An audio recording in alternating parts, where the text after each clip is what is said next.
देश दुनिया की ताज़ा खबरों के साथ आज टॉप ट्रेंडिंग खबरों में क्या है, आइए जानते हैं। अक्टूबर का महीना आते ही त्योहारों के साथ छुट्टियों का सिलसिला भी शुरू हो जाता है और इस बार 17 अक्टूबर को महर्षि वाल्मीकि जयंती और कटी बिहू के अवसर पर सार्वजनिक अवकाश घोषित किया गया है। इस दिन स्कूल, कॉलेज और सरकारी दफ्तर कई राज्यों में बंद रहेंगे। अगर आप 18 अक्टूबर को छुट्टी लेते हैं तो आप लगातार 4 दिन यानी 17 से 20 अक्टूबर का लंबा वीकेंड एंजॉय कर सकते हैं, क्योंकि 19 और 20 अक्टूबर को शनिवार और रविवार का वीकेंड है। भारत में इजरायल के राजदूत रुवेन अजार ने मंगलवार को उत्तर प्रदेश के मुख्यमंत्री योगी आदित्यनाथ से लखनऊ में उनके आवास पर मुलाकात की। अधिकारियों ने ये जानकारी दी। इस मुलाकात के दौरान उत्तर प्रदेश सरकार ने पुलिस आधुनिकीकरण और ड्रोन रोधी तकनीक में इजरायली तकनीक व विशेषता का इस्तेमाल करने में रुचि दिखाई, जबकि प्रदेश के बुनियादी ढांचे में सुधार से प्रभावित इजरायल ने राज्य की कंपनियों को उनके साथ काम करने के लिए आमंत्रित किया। टैक्स से जुड़े विवादों को निपटारे के लिए आयकर विभाग ने डायरेक्ट टैक्स से संबंधित विवाद से विश्वास योजना 2024 के बारे में गाइडेंस जारी किया है।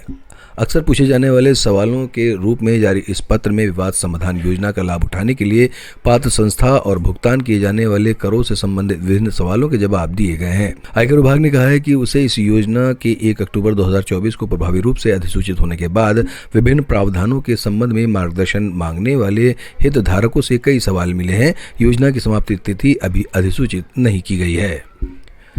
प्रधानमंत्री नरेंद्र मोदी ने दुनिया के प्राचीनतम बंदरगाह लोथल को भारत की समृद्ध विरासत का हिस्सा बताते हुए यहां प्रस्तावित राष्ट्रीय समुद्री धरोहर परिसर को इसे सहेजने की पहल बताया। सोशल मीडिया लिंक्डइन पर लिखे पोस्ट में प्रधानमंत्री ने कहा कि हजारों साल पहले ये बंदरगाह वस्तुओं के साथ साथ दुनिया की सभ्यताओं और विचारों के मिलन का सजीव केंद्र हुआ करता था।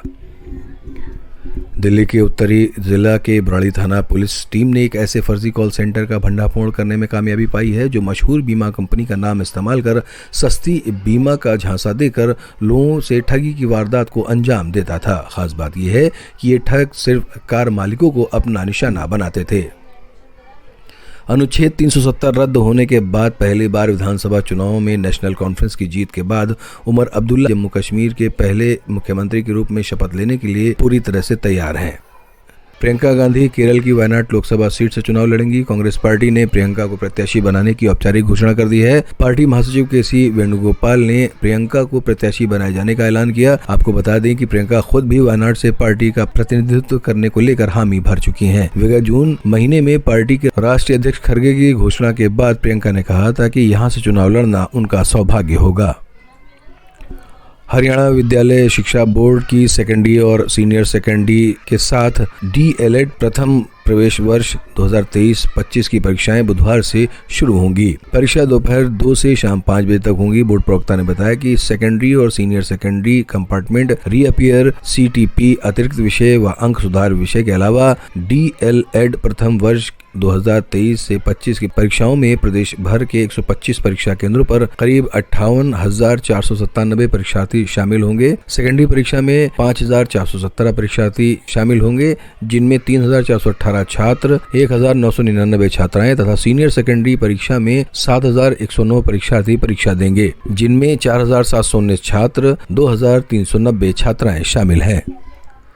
सोशल मीडिया पोस्ट के चलते विमानों में लगातार मिल रही बम की धमकियों के चलते नागरिक उड्डयन मंत्रालय ने बुधवार को एक उच्च स्तरीय बैठक बुलाई है। सूत्रों के मुताबिक इससे पहले नागरिक उड्डयन मंत्री राम मोहन नायडू ने सोमवार को नागरिक उड्डयन ब्यूरो CISF और हवाई अड्डा सुरक्षा के अन्य वरिष्ठ अधिकारियों के साथ इस संबंध में बैठक की थी।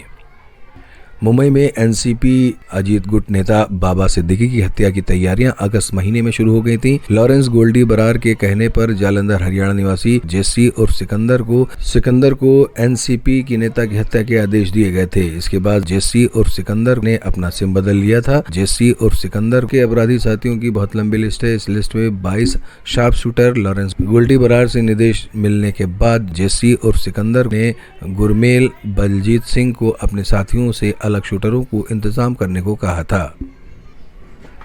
तमिलनाडु में चेन्नई समेत अन्य जगहों पर भारी बारिश से जनजीवन पूरी तरह से अस्त व्यस्त हो गया है। कॉलोनियों से लेकर सड़कों तक घुटनों भर पानी भर गया। सड़क से लेकर ट्रेन और हवाई यातायात व्यवस्था चरमरा गई। कई ट्रेनें और उड़ानें रद्द करनी पड़ी। मौसम विभाग ने अगले 2 दिन राज्य में भारी बारिश की चेतावनी दी है और कहा है कि कम दबाव का क्षेत्र अवदाब में बदल गया है और इसके 17 अक्टूबर को सुबह चेन्नई तट से गुजरने की संभावना है। लोकसभा में विपक्ष के नेता राहुल गांधी, कांग्रेस अध्यक्ष मल्लिकार्जुन खड़गे और पार्टी महासचिव प्रियंका गांधी आज श्रीनगर में नवनिर्वाचित मुख्यमंत्री उमर अब्दुल्ला के शपथ ग्रहण समारोह में शामिल होने वाले हैं। अनुच्छेद 370 निरस्त होने के बाद हुए पहले विधानसभा चुनाव में नेशनल कॉन्फ्रेंस कांग्रेस गठबंधन की जीत के बाद केंद्र शासित प्रदेश जम्मू कश्मीर के पहले मुख्यमंत्री के रूप में अब्दुल्ला के शपथ लेने का मंच तैयार है। जम्मू कश्मीर के उपराज्यपाल मनोज सिन्हा सुबह 11:30 बजे शेर कश्मीर इंटरनेशनल कन्वेंशन सेंटर में अब्दुल्ला के साथ चुने हुए मंत्रियों को पद और गोपनीयता की शपथ भी दिलाएंगे।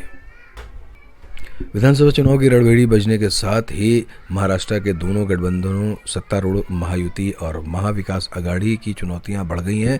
महायुति की चुनौती जीत की हैट्रिक लगाने की है तो एमवीए के सामने लोकसभा चुनाव का प्रदर्शन बरकरार रखते हुए बीते 2 चुनाव से जारी सूखा खत्म करने का। सवाल यही है कि क्या भाजपा की अगुवाई में महायुति महाराष्ट्र में हरियाणा जैसा चमत्कार दोहरा पाएगा या फिर एमवीए हरियाणा की हार से सबक सीखते हुए इस बार बाजी मार सकेगा।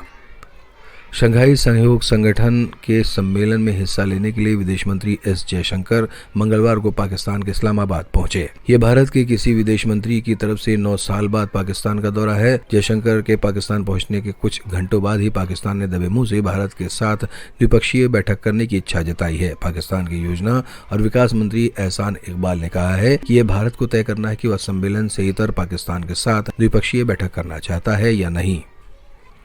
अगले महीने होने वाले झारखंड विधानसभा चुनाव के लिए पार्टी के उम्मीदवारों के नाम तय करने के लिए भाजपा की केंद्रीय चुनाव समिति की मंगलवार शाम को बैठक हुई। इस बैठक में प्रधानमंत्री नरेंद्र मोदी, गृह मंत्री अमित शाह, भारतीय जनता पार्टी भाजपा के अध्यक्ष जेपी नड्डा और राष्ट्रीय महासचिव BL संतोष CEC सदस्यों में शामिल हुए। बैठक में संभावित उम्मीदवारों की सूची पर विचार विमर्श किया गया।